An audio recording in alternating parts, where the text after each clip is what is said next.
New at 11, nearly a third of all COVID-19 deaths in Ohio have come from long-term care facilities.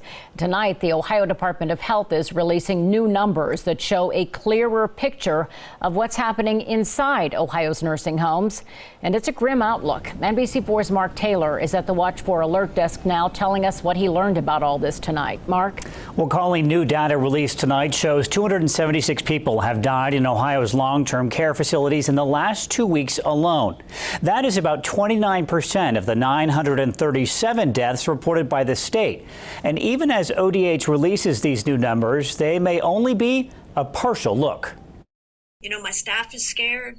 My residents are scared. Peg Carmody is the CEO of the Wesley Communities, a local retirement center that's seen 73 new cases of COVID-19, the highest in Franklin County. We've been notifying families and residents for the last 10 days, almost daily. The community has sadly lost 6 residents, but Carmody says the surge in numbers is because they're now doing mass testing after partnering with a local agency. I think there have been 5 retirement communities in the state that have done this. Meanwhile, across the state, 276 people have died, and ODH is reporting 2,126 residents and 872 employees have tested positive.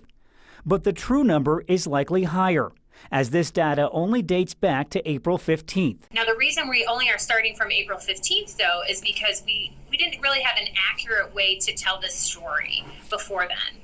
Melanie Amato from the Ohio Department of Health says tracking the virus in long-term care facilities has not been easy.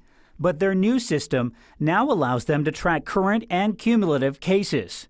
We know that people have loved ones in these nursing home facilities, and they just want to make sure that they know they have an accurate picture of what's going on. As for what is going on, Carmody says she's just trying to get the most vulnerable to this virus to the other side of this outbreak. My mom lives here. I'm trying to treat all of my residents and the family members like I want to be treated.